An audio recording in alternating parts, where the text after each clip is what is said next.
for the future of the Great Barrier Reef. Time for Senator statements has expired. We'll move to question time. Senator Cash. Thank you very much. My question is to the Minister representing the Minister for Employment and Workplace Relations, Senator Watt.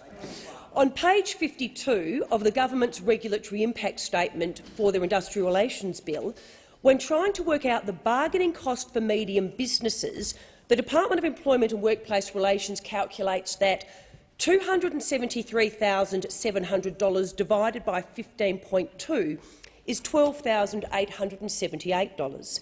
Can you please confirm that the correct figure should be $18,006? Thank you, Senator Cash. Minister Cash. Minister Watt. Thank you, President. Well, I knew if I waited long enough, the Shadow Minister for Industrial Relations would be allowed to ask a question about industrial relations. Senator Watt, please resume your seat. Order on my left. Order on my left. Senator Watt, please continue. Thank you. It is always good to have a question about industrial relations from the minister whose office leaked a police raid on union officers who presided over conflict in the industrial relations system and wants to drag us back into that conflict situation. It's always good to get a question about IR from the whiteboard warrior over there, Senator Cash.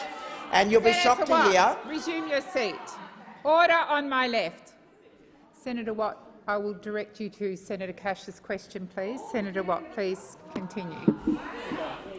Thank you. So, Senator Cash, always good to hear from you, but the one thing I can guarantee is that when Senator Cash opens her mouth about industrial relations, you can guarantee it's going to be a scare campaign based on lies. And yet again, she's doing it again.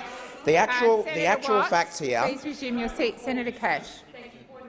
Relevance, President, you have already directed the minister to my question. I would ask that you again draw his attention to the question. And I will indeed direct the minister to your question. Thank you, Senator Watt. Thank you, President. And in fact, I was directly answering Senator Cash's question by referring to the fact that yet again she was coming out with a scare campaign based on lies. Senator Watt, that was the question. Senator Watt, please resume your seat. Just a moment, Senator Birmingham. If I direct the minister back to the question, I would expect those that are asking the question to at least be quiet so we can all hear the answer. Senator Birmingham.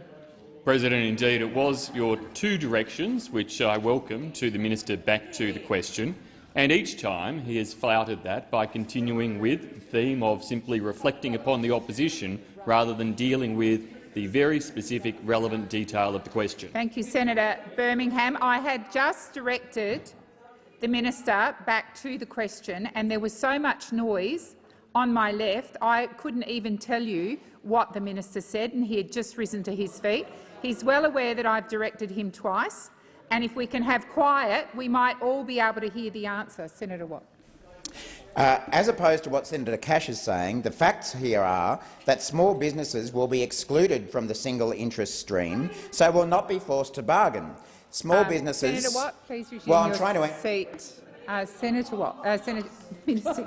Thank you. I'm happy to go. Thank you very much, President. The question again, relevance, the bargaining cost for medium businesses. You clearly don't even know what a small, thank you, medium Senator or Cash. large That's business— a debating point. It's not a point of order. Minister Watt.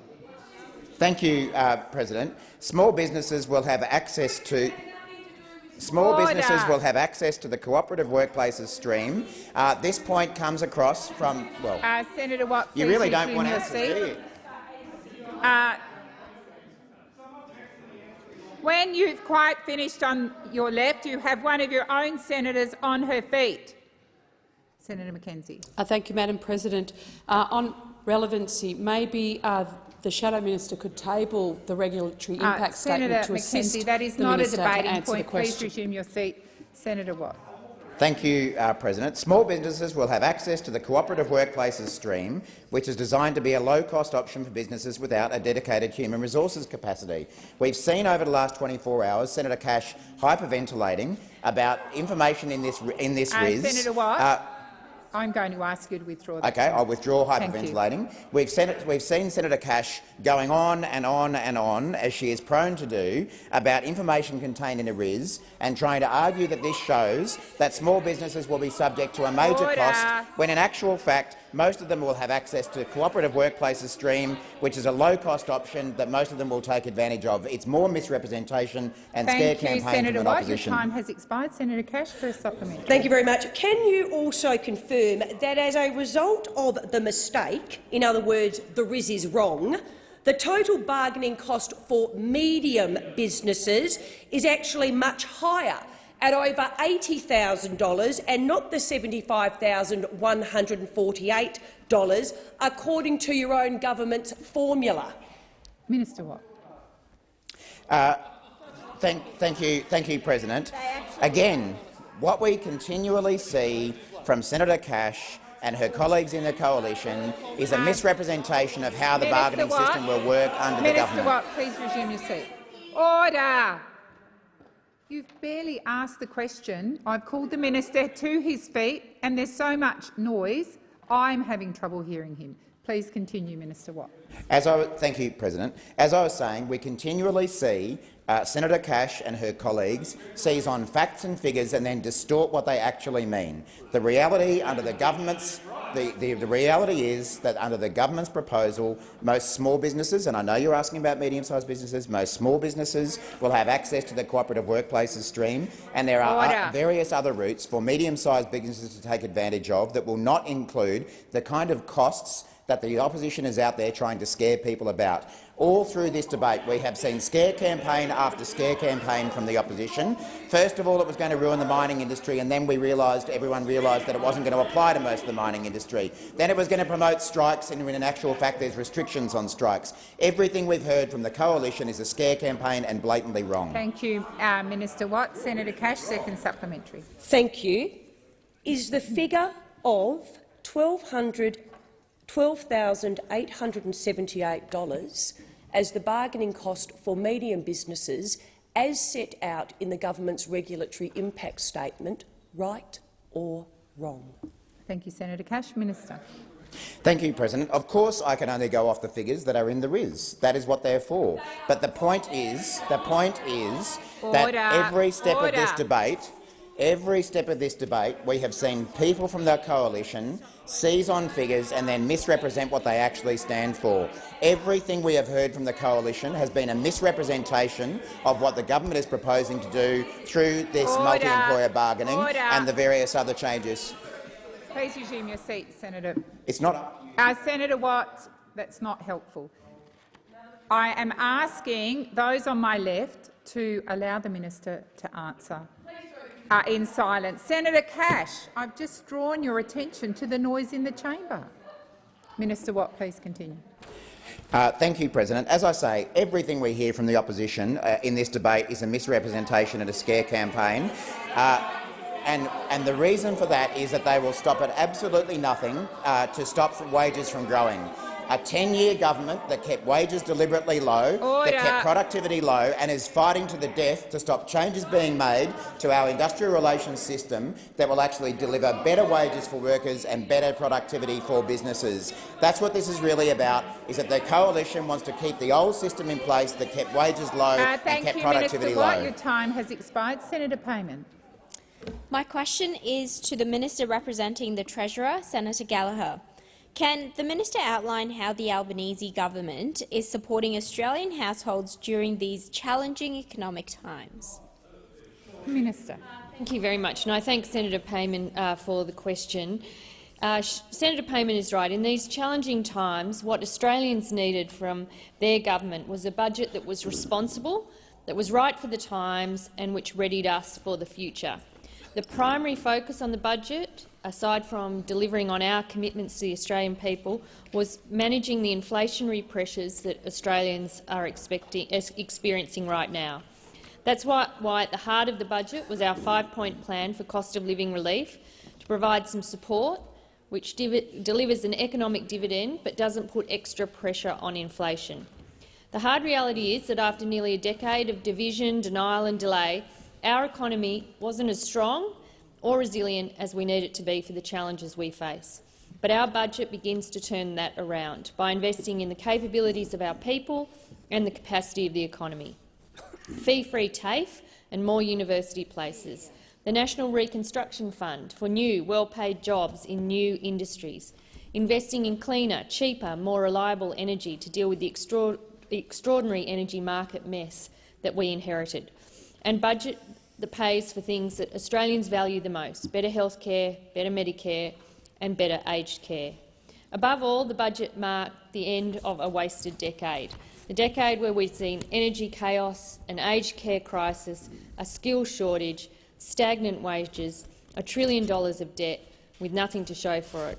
That's the mess that we inherited, the mess we're cleaning up in this budget with those key measures which will go to investing in the economic or the productive side of our economy by training people with the skills they need for the future, creating opportunity, supporting new industries where they need an extra hand, and getting the transformation to a decarbonised economy on the right foot. Thank you, Minister. Senator Payman, first supplementary. Thank you, President. Can the minister outline how the budget will ease cost of living pressures for households? Minister. Thank you, President. We are easing the cost of living pressure on households by investing in cheaper childcare for more than 1.2 million families. Important legislation that passed this chamber yesterday and has also been dealt with in the House this morning, helping more people, overwhelmingly women, back into the workforce if they choose to, and enough to increase the number of full-time workers by 37,000 extra full-time workers, by expanding paid parental leave to 26 weeks by 2026, by making medicines cheaper, the biggest cut to the cost of medicines in the 75-year history of the PBS, by our investments in more affordable housing, tens of thousands of new social and affordable homes, more support for people to buy their own home, a new national housing accord bringing governments and the private sector together to build the homes we desperately need. Again, after a decade of neglect, the Commonwealth is back at the table on housing, wanting to work in partnership with state and territory colleagues and private providers to deliver the housing options that Australians need. Thank you, Minister. Senator Payman, second supplementary. Can the minister outline why it's important that the government provides support that is responsible and does not put additional pressure on inflation? Minister. Thank you, President. I thank Senator Payman for the supplementary. The budget was carefully calibrated to deal with the inflation challenge in our economy. We knew we had to act differently from our predecessors to avoid making the inflation problem in our economy worse and forcing the RBA to go even harder on interest rates. The October budget returned $114 billion of tax upgrades to the budget over the forward estimates. This is the government making a decision to return 99% of the upward tax revisions for the next 2 years when the inflation challenge is most severe, and 92% over the forward estimates. This compares to the Howard Costello government's average of around 30% of the tax upgrades and the former government's average of around 40%. It was an important decision that we made. Treasury has analysed the economic impact of the overall revenue upgrades in the October budget instead of being transferred to households rather than returned to the budget, and that would have put significant pressure on inflation. Thank you, Minister. Senator McGrath. Thank you. My question is to the Minister representing the Minister for Employment and Workplace Relations, Senator Watt. The regulatory impact statement of the government's industrial relations legislation says the department has costed bargaining consultants by using an article entitled "How much should I charge as a consultant in Australia?" from a website called authentic.com.au. The author of that article is described on that website as a cross between business strategist, modern-day spiritual healer and self-development expert. Benjamin J. Harvey is as comfortable working with shamans to strategists, psychics to sales reps, healers to homemakers, Buddhists to businessmen, mediators to mediators. Do you think that's an acceptable way to calculate such costings? I'm not going to call the minister until there's silence. And I expect senators to listen in silence. Minister Watt. Thank you, President. I am aware of this incident, And I also am aware that a departmental spokesperson from the department has already addressed this point by saying that the link was used as part of an internal desktop review which used a range of online sources to determine an indicative cost as part of the RIS. This included websites such as the AFR. Do you have an issue with that one? It included PayScale. Do you have an issue with that one? It included Talentcom and LinkedIn. Do you have issues with those as well? And the departmental spokesperson has gone on to say that it was incorrect to use the link as being the only source referenced in that section of the RIS. The department apologises. Would you resume your seat, please? Order, Senator Cash and Senator Canavan, when I'm calling the Senate to order. Minister, please continue. Thank you, President. I didn't know the opposition objected to the AFR and LinkedIn and Talent.com and PayScale and things like that, but apparently they do. Because the truth here is that the opposition, what they really object to is any change to an industrial relations system that has kept wages low, kept productivity low and impeded economic growth. That's please what. Resume your seat. Order. Please continue, Minister. Thank you. There is nothing that gets the coalition more excited than keeping wages low. Please resume your seat. Seriously, Senator Cash, I've just called the chamber to order, and the very minute the senator gets back on his feet to answer the question, you interject very loudly once again. I will ask you to listen in quiet. Please continue, Minister Watt. Thank you.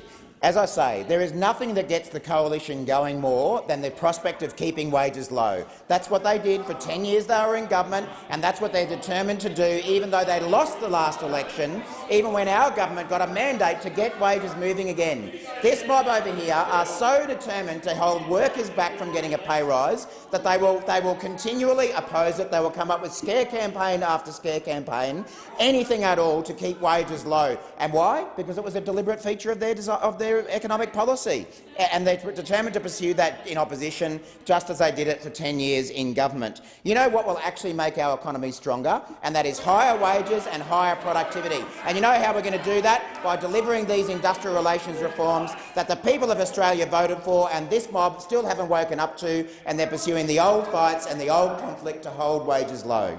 Thank you, Minister. Senator McGrath, first supplementary. Thank you. The same regulatory impact statement on page 46 references an article entitled "How much do payroll services cost?" on a website called bark.com, which lists its most popular services as dog and pet grooming, dog training, dog walking, life coaching, limousine hire, magicians and private investigators. Is this an acceptable source for a government department to use to calculate bargaining costs for businesses? Thank you, Senator McGrath.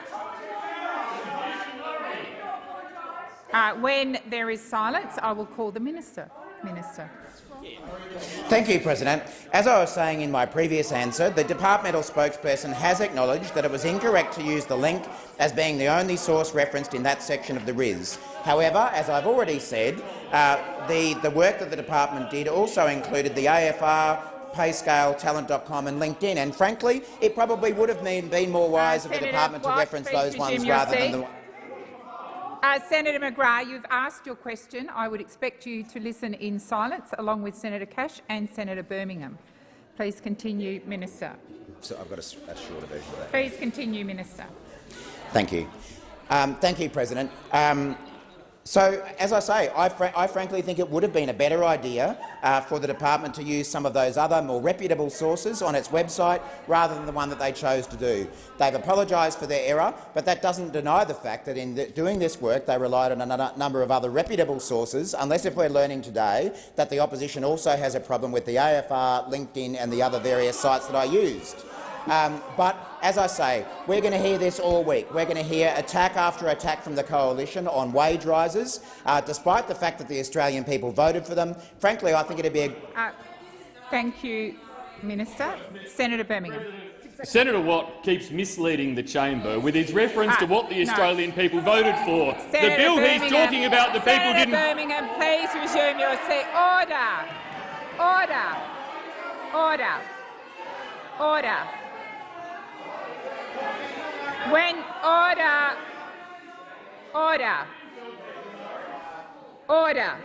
Senator Birmingham, that is not a point of order. Senator Wong.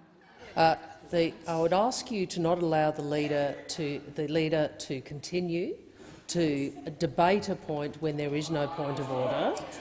He knows, and I know he wants to throw some meat to the backbench on an ideological issue, but he knows that is not a point of order. Thank you, Senator Wong. You ought to sit him down, President. My submission is you ought to sit him down earlier.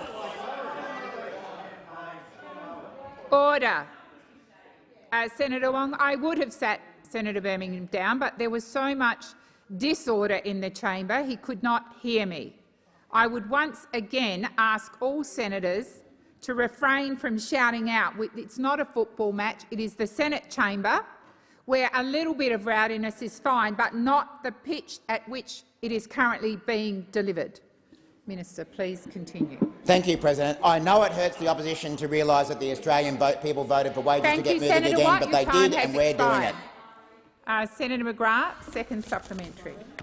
Why won't the minister take responsibility for the mistakes in this so-called mistakes in the RIS document instead of blaming junior department officials?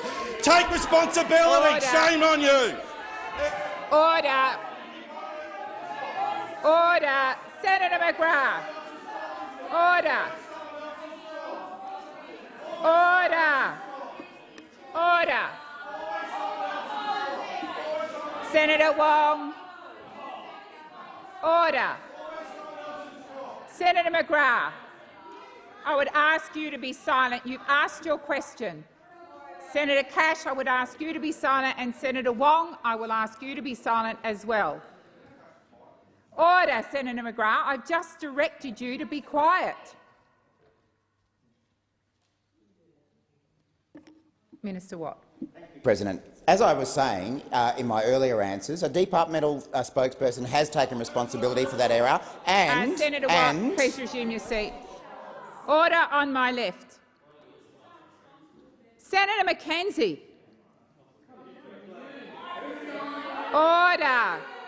Order. Order.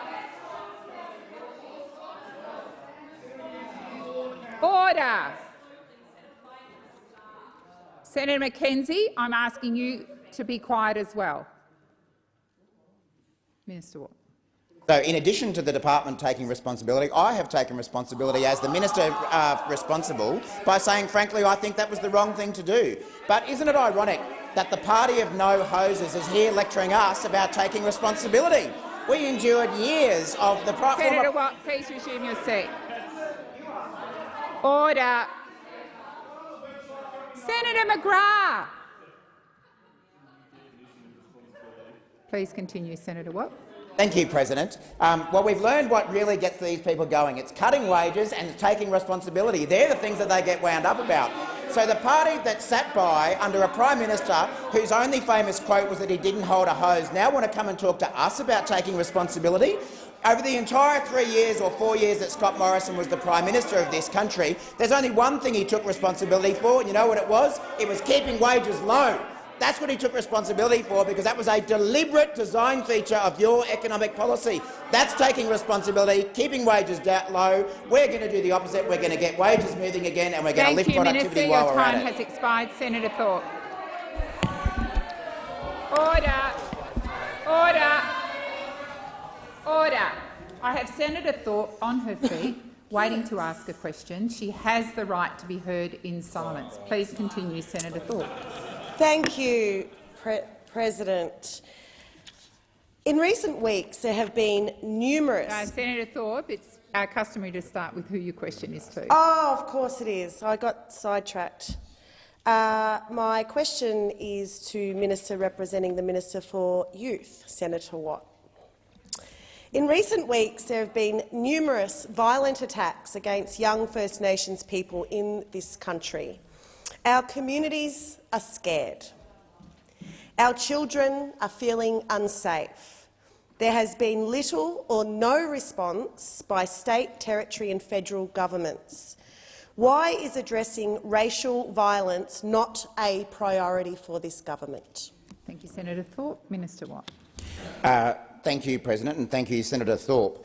I don't think it's fair for Senator Thorpe to suggest that this government doesn't take these issues seriously.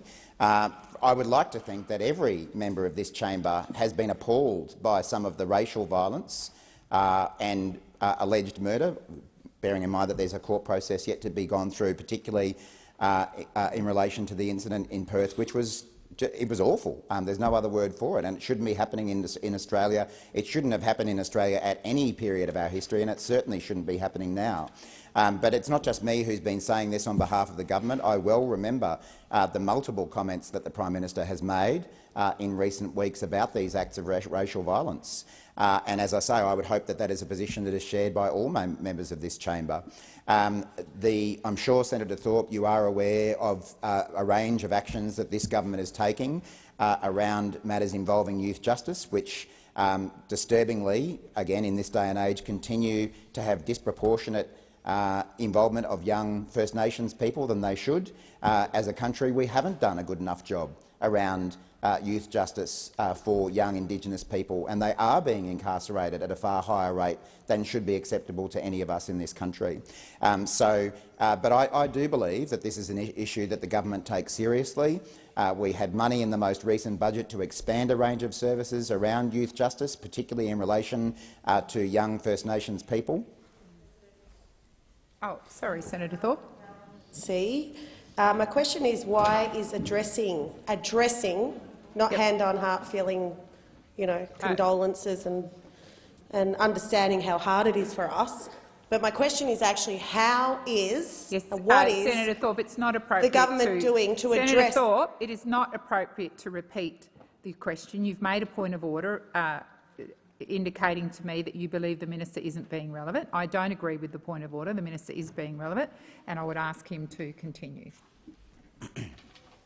Thanks, President. As I say, there were a range of programs that our government funded through the budget recently around youth justice programs for First Nations people. Senator Watt, please resume your seat. Senator Thorpe. This is not about youth justice. This is about racial violence. It's not about the black kids themselves. Senator Thorpe, it's about the racists that are doing this. Senator Thorpe, that's a debating point. You had a wide-ranging question. As I indicated to you on your previous point of order, the minister is being relevant. Please continue, Minister. Well, I was coming to that, Senator Thorpe. In addition to the programs that we have in relation to youth justice, I think that there have been a number of figures from this government who have been very vocal about racial violence being completely unacceptable in our country, and I'm happy to take advice from the relevant ministers as to what we might be doing in that regard. Thank you, Senator Watt. Your time has expired. Senator Thorpe, first supplementary. Thank you, President. If you claim this is important, which we keep hearing all the words and no action, then what is the government doing to ensure that First Nations children in so-called Australia are kept safe from these racially motivated attacks and are able to live out their birthright? Thank you, Senator Thorpe. Minister Watt. Thank you, President. As I was saying towards the end of my last answer, this government is doing a range of work in relation to racism and racist violence within our community. I'm aware, for instance, that the Human Rights Commission is doing some work in this regard that is being supported by our government, and there are a range of other departments within our government. I know it's not directly relevant to the point that you're making, but I know that the Department of Home Affairs is doing work in this space in relation to racism, particularly against migrant Australians. Again, I accept that it's a different point, but a similar issue about how we're tackling racism within the community. And that's something that we intend to do a lot more of, because we don't want to see First Nations people exposed to the kind of violence that we have seen of late. And all I can do is repeat the fact that I think we all found that disturbing, and we need to do much better as a country. Senator Thorpe, second supplementary. Thank you, President. Given that you won't support raising the age of legal responsibility to 14 and showing that you're more focused on locking our kids up than keeping them safe, how are you addressing systemic racism in police forces and government agencies that impacts so heavily on First Nations children? Thank you, Senator Thorpe. Minister Watt. Thank you, President. The matter that you began with, Senator Thorpe, about the criminal age of responsibility, the Attorney-General, Mr Dreyfus, has actually made that a standing item for discussion and action at the Ministerial Council of all Attorneys General around the country. There are some states that are more willing than others to look at this issue and to do something about this issue, and I know the Northern Territory is currently doing something about that issue. But there are other states who aren't moving as quickly. But the fact that the Attorney-General has got this on the agenda every meeting of his colleagues demonstrates that that's something that we want to be doing. Well, Senator Thorpe, the age of criminal responsibility is a matter for states to determine, and we are demonstrating leadership by putting it on the agenda for every ministerial council meeting. That is how Commonwealth governments exercise leadership, is by putting it on the agenda to put pressure on the states to start thinking about these issues more. Thank you, Senator Watt. Your time has expired. Senator Polley. My question is to the Minister for Trade and Tourism, Senator Farrell. The government is making significant progress to diversify trade opportunities for the Australian businesses. Can the minister provide an update on the status of Australia's trade agreements with the United Kingdom and India? Minister Farrell. Thank you, President. And can I thank Senator Polley once again for her deep interest in this subject area, and a subject so important to her home state of Tasmania. And it's important to say, I think, that after a decade of the Liberal government, almost a decade of the Liberal government, Australia was more dependent than ever on a single market for our exports. To overcome this predicament, the Albanese Labor government is progressing a trade policy agenda that creates opportunities for Australian businesses to gain new market access into major markets. This includes implementing trade agreements with two of our major trading partners, India and the United Kingdom.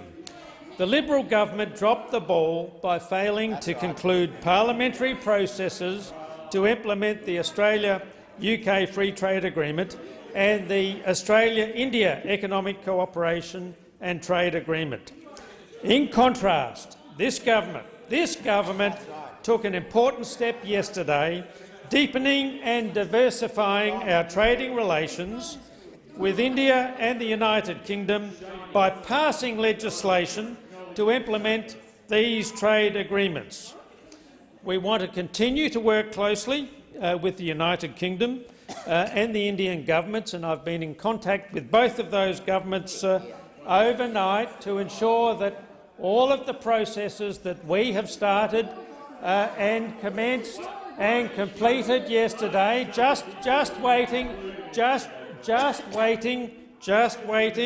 for royal assent. We want to ensure that not only is everything that we've done at our side to complete these processes done on the other side. Thank you, Minister. Senator Polley, first supplementary. A trade agreement with the European Union will further expand opportunities for Australian businesses, including the agriculture sector. Can the minister provide an update on the progress of the trade negotiations with the EU? Thank you, Senator Polley. Minister Farrell. At least I'm prepared to meet with them and discuss issues with them, which you never, ever did. And I met with them. I met with 8 of them last night. Senator, resume your seat. Order on my left. Order. Order. Order. When there is quiet, I will ask the minister to continue his answer. Senator Hume. Senator Henderson, sorry, Senator Hume. There's so much noise, it's hard to tell. Minister Farrell. Thank you, President. Thank you for that protection. And I should start by thanking Senator Polley once again for that insightful question. Now, despite many years of negotiations, the Liberal government failed to land a trade deal with the European Union. Now, why was that? Why was that? Why was that? Why did you fail to land an agreement? Why did New Zealand get ahead of us with a free trade agreement? Because of the former government, the Morrison government's disrespectful approach to a close ally. But I'm pleased to say negotiations are back on track, and discussions, of course, have occurred with the Prosecco producers, wonderful producers. Both Australia and the EU. Thank you, Minister Farrell. Your time has expired. Senator Polley, second supplementary. President, the World Trade Organisation rules underpin global trade and trade agreements. I understand you met with the WTO Director-General yesterday. Can you give the Senate an update on that engagement? Thank you, Senator Polley. Minister Farrell. Thank you, President. I thank Senator Polley once again for her question. Yes, yesterday, you're right, Senator Polley. I had a great meeting with the Director-General yesterday. It was a very warm and friendly meeting. Of course, she's a great friend of our former Prime Minister, Prime Minister Gillard, and her visit provided an opportunity to discuss how we can continue to work together to address the challenges facing the multilateral trading system. A key issue discussed was the need to ensure a properly functioning dispute settlement system. I also emphasised the importance of addressing trade-distorting agricultural subsidies. In recognition of the importance of the WTO to Australia's economic resilience, Australia committed $5 million to help developing countries and least developed countries access the benefits of WTO membership. Senator Hanson. The Minister representing the Minister for Communications, Senator Watt. In 2018, Australia Post CEO Christine Holgate secured a deal with the CBA, NAB and Westpac to pay $20 million each every year as a representation fee for Bank at Post to serve their customers. Will the minister confirm this fee has been halved in the new agreement to $10 million a year each? Thank you, Senator Hanson. Minister Watt. Thank you, President, and thank you, Senator Hanson, for that question. I'll have to take the precise details of that question on notice. I don't have that information to hand, but I know that many Australians right around Australia, particularly in rural and regional areas, depend very heavily on Australia Post services. And that's something that we very much support. We've, for instance, stood very much against Rennick. Senator Rennick gets a go. His Rennick. own side won't give him a go, so he's got to have a go during Senator Hanson's question. So what I was actually about to say prior to Senator Rennick's interjection was that Labor has always stood against the privatisation of Australia Post, for example. But the nature of Australia Post services is changing over the years. I know that they're increasingly moving towards parcel services rather than postage, but they do provide a vital service to rural and regional areas in particular, as well as servicing our cities increasingly with the parcel business that they have been operating. But Senator Hanson, I'm happy to come back to you on notice with the answer to your specific question as soon as I get those details. Senator Hanson, first supplementary. Yeah, thank you very much, because I appreciate that you don't know the answer to that, but I have been told on good advice that it is $10 million a year. Now, a lot of these these post offices actually rely on that money that they're making from that $20 million a year that was made them viable to actually keep their doors open. So the banks are making billions of dollars profit a year. If this is the case, if they have actually dropped it to $10 million a year, what will your government do to address this? Thank you, Senator Hanson. Minister Watt.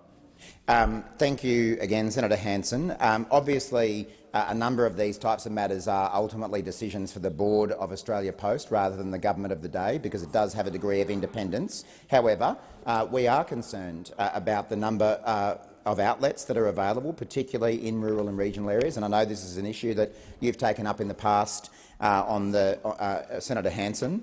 Currently, Australia Post, for instance, has about 4,300 retail outlets across the country, and it has a legislated requirement to maintain at least 4,000 retail outlets. And as I was saying, I recognise, and I think everyone in our government recognises, that these post offices play a key role in communities around Australia.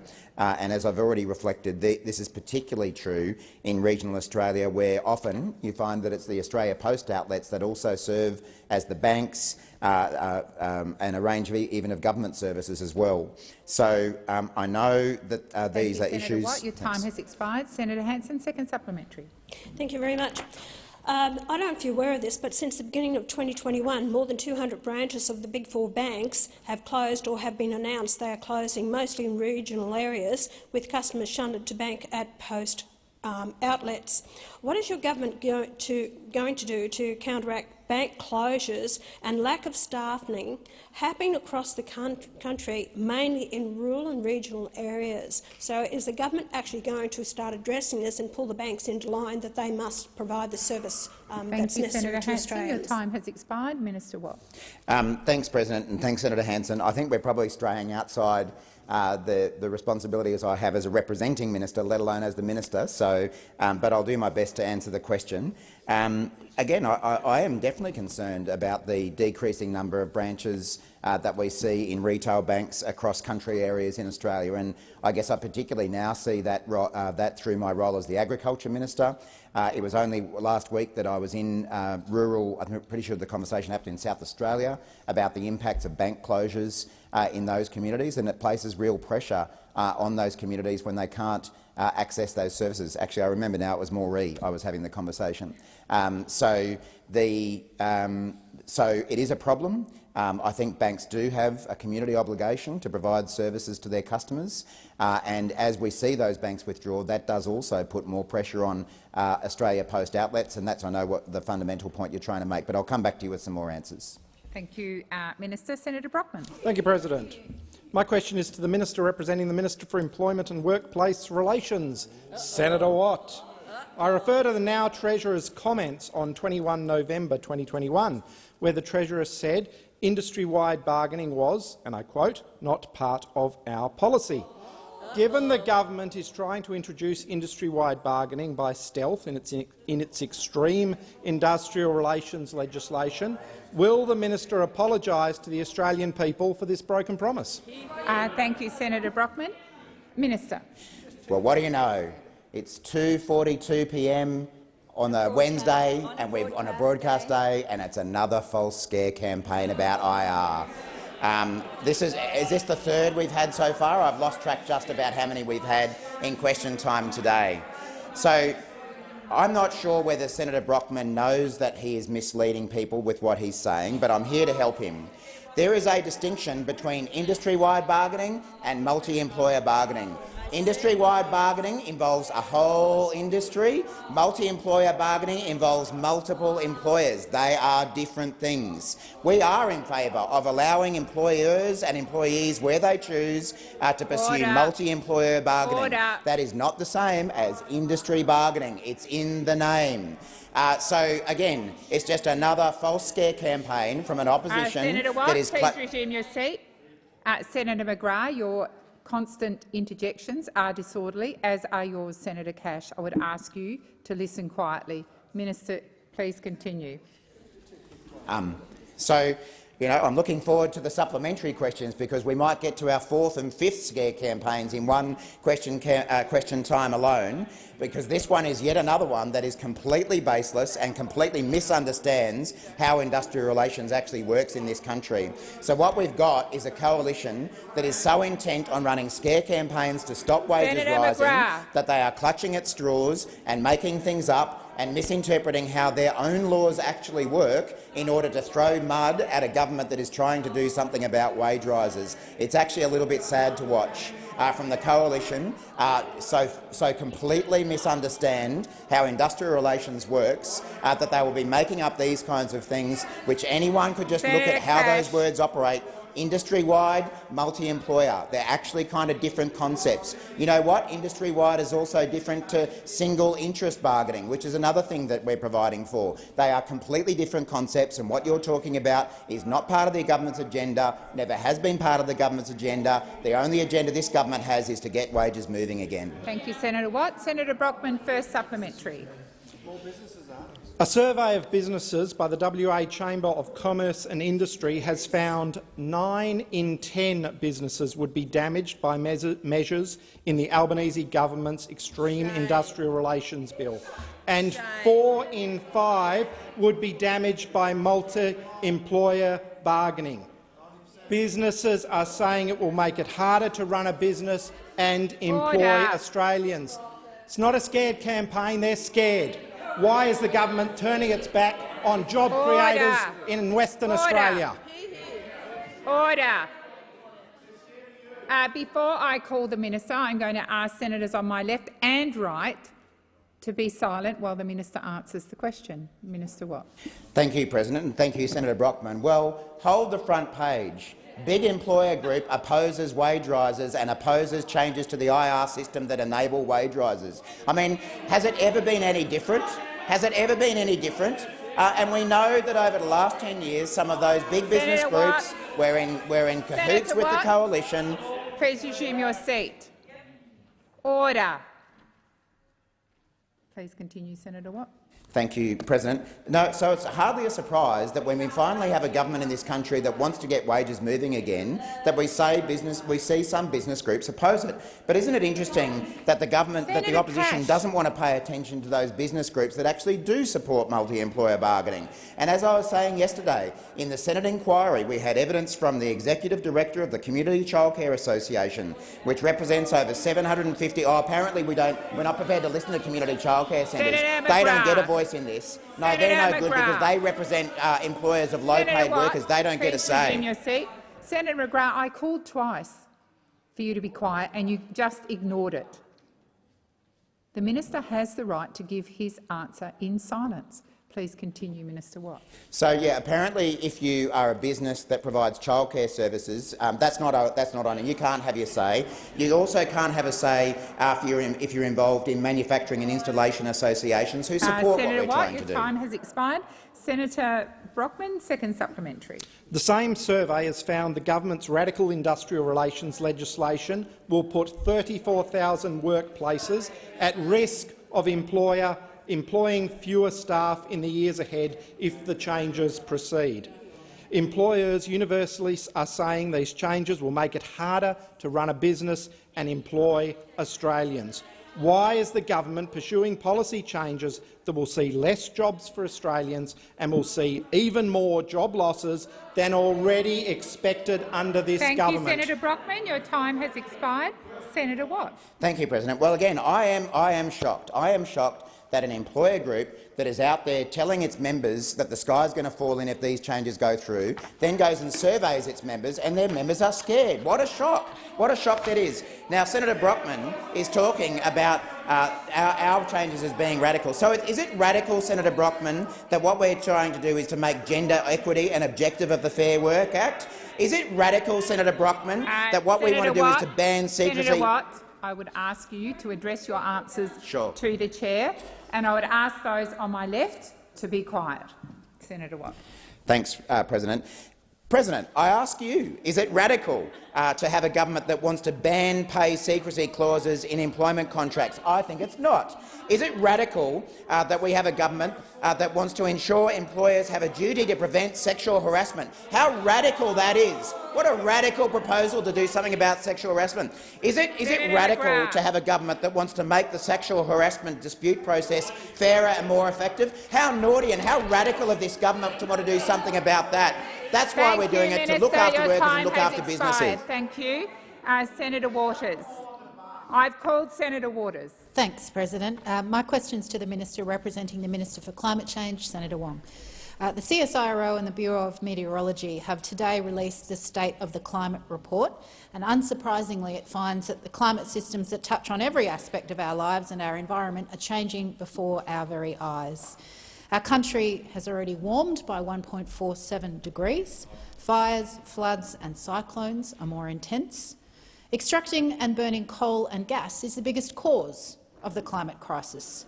Minister, do you support Australia's coal and gas export industry expanding? Thank you, Senator Waters. Minister Wong. Well, again, I will first respond to the State of the Climate report and say, like Senator Waters and many, and I hope most people with who look at this issue rationally, and I'm afraid that doesn't include necessarily many opposite. It is a deeply concerning report. A report that's released every 2 years. It shows an increase in extreme heat events, intense heavy rainfall, longer fire seasons, and sea level rise. It shows, as you said, Australia's land climate has warmed by an average of 1.47 degrees since national records began in 1910. And I heard again interjections on the other side saying rubbish. This is the Bureau of Meteorology and the CSIRO, and Senator I know you like to suggest they're part of some conspiracy, but this is what the science is telling us. This is what the science is telling us. But I'm actually quite pleased at the interjections because it shows, reminds us yet again why the frame that Senator Waters has put to me is not the answer to what we have to deal with. It is not a single industry's fault. It is not a single employer's fault. It is not a single place's fault. We have to engineer a transition of the Australian economy and the global economy, and we have to do that together, and we have to do it from government. And for years we have been arguing for this, and I am pleased that we finally have a parliament in both chambers which does want to act on climate. And I also understand why it is that the Greens political party seeks to make this entirely about one issue. It is about transitioning the whole of the economy. It is about reducing the emissions that we produce, and it is part of doing what Minister Bowen did at the Conference of the Parties, which is being part of a global solution to what is a global problem. And no amount of finger-pointing domestically for political purposes will yield the outcome that we want. Thank you, Minister Wong. Your time has expired. Senator Waters, first supplementary. Thanks, President. I note that you conveniently didn't answer the aspect of the question about whether you support expanding the coal and gas export industry. However, I'll press on. Yesterday on Sky News, I'm informed the Managing Director of Tamboran, a company that this government voted to give $7.5 million to frack the Beetaloo Basin, that Managing Director said they'll be able to pump gas for hundreds of years. Minister, do you want Australia to be pumping gas for hundreds of years? Minister Wong. Thank you. Can I? I didn't see that interview, so I won't. I'm sorry. Okay, well that's good to know. Genuinely, we have what I will. We do agree on something. The position the government has been very clear about is that we will reduce our emissions by 43% by 2030, and we will aim to get to 82% renewables by 2030. What I would make this point is that the market is moving. The market is moving. It is moving domestically and it is moving internationally. And I know those opposite want to howl at the moon over this, but it is. And what that does show is that the reliance in the global energy markets on fossil fuels over time to 2050 will reduce. So whatever individual companies might say, Minister, your time that has is expired. Before I call Senator Waters, Senator Rennick, I have called you to order a number of times. This is Senator Waters' question, and I would ask you to give her the respect of listening to the answer. Senator Waters, second supplementary. Thanks, President. That also conveniently avoided talking about the public money that this government uses to give to coal and gas industries. Minister, in August of 2019, you told ABC Insiders, in response to a question about Pacific Island concern on Australia's push for more coal and gas, you said that coal is an important industry for Australia. Is this still your view? Minister Wong. I think that anybody who has looked at the history of Australia and at Australia's current export profile will know the monetary value that coal has provided to all of us, and has funded a lot of the public infrastructure, including those things that you wish for, Medicare and so forth. But the point is, as the world moves to 2050, it is inevitable that we will have to ensure that we export goods and services into a global market that is a net zero market. And so that means we have to transition our economy to do much more for the new economies and the clean energy economy than we have in the past.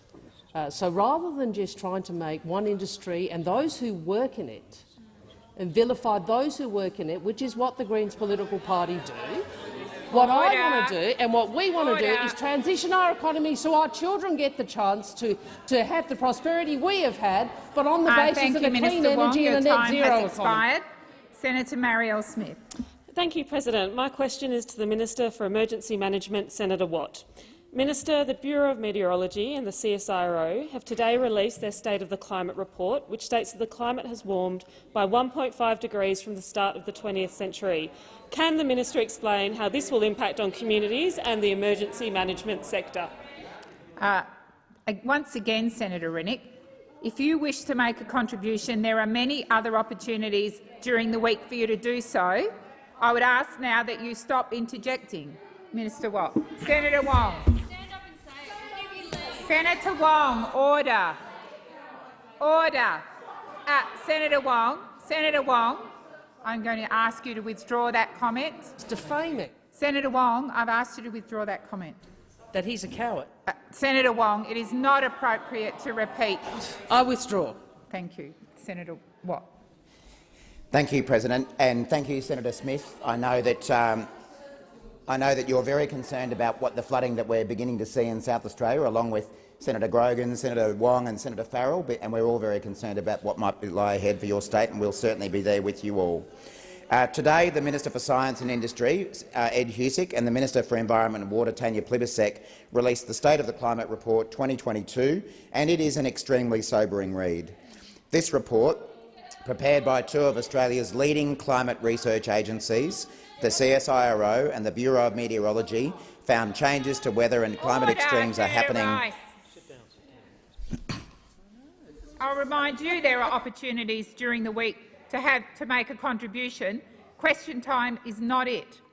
Senator Watt. Thank you, President. And it is sad that even when we have a government that is serious about doing something about climate change and is in here talking about it, the Greens want to just carry on with their usual stunts. So this report does show that we are experiencing changes to weather and climate extremes that are happening at an increased pace across Australia. Australia's climate has warmed on average by 1.47 degrees since national records began in 1910, and the impacts are being experienced across the country. While Australia has always been known as a land of drought and flooding rain, the past 5 years have been beyond anything we've seen in our history, and this report shows an increase in extreme heat events, intense heavy rains, longer fire seasons and sea level rises. We've lurched from prolonged drought into the Black Summer bushfires and now the unfolding flood and storm situation that's impacting across Australia's southern and eastern states. The report found that continued increasing temperatures are leading to more heat extremes and fewer cold extremes, and what this means is an increase in the number of dangerous fire weather days and longer fire danger seasons across southern and eastern Australia. We can also expect to see more heat waves, and heat is already our most dangerous natural hazard, killing more people than all other hazards combined. And I want to acknowledge the work between the Bureau of Meteorology, emergency management agencies and the Departments of Health for the national implementation of the Australian Warning System for Watt. heat. Your time has expired. Senator Marielle Smith, a first supplementary. Thank you. Minister, how is the government working to improve how we prepare communities ahead of and during these more intense heat, fire and flood events? Thank you, Senator Smith. Minister Watt. Thank you, Senator Smith. And this government is always going to be standing shoulder to shoulder with communities when disasters hit by providing the necessary support to help them respond and recover. But by better preparing for natural disasters, we can protect lives and livelihoods and lower damage bills from floods, fires and cyclones. Last night in this place, the legislation to create the Disaster Ready Fund was passed. That was an election commitment of the Albanese government, and now we've delivered. This fund was also confirmed in last month's budget, with up to $1 billion made available over the next 5 years for important disaster mitigation projects. We also know that the most effective way to assist Australians struggling with insurance costs is to better safeguard properties from the impacts of natural disasters. This fund will provide up to $200 million per year to invest in mitigation projects like flood levies, cyclone shelters, fire breaks and evacuation centres around Australia, funds that were previously locked away by the Coalition in their failed Emergency Response Fund. In the meantime, we're also helping Australians recover from the current floods, Thank you, Senator Watt. Your time has expired. Senator Smith, second supplementary. Thank you. Minister, please tell us, what could previous governments have done differently to have prevented these now extremely concerning global warming trends? Minister Watt.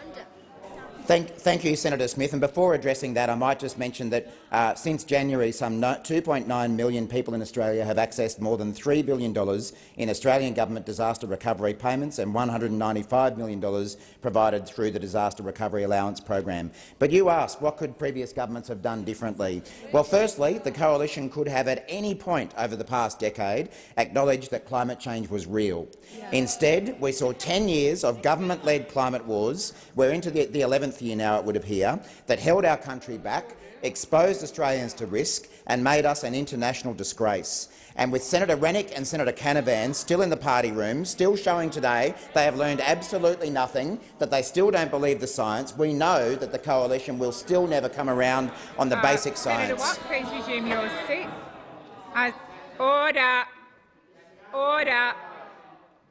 Senator Rennick, I'm sure I don't— Order. Order. Order. Those on my right. I have a senator on his feet.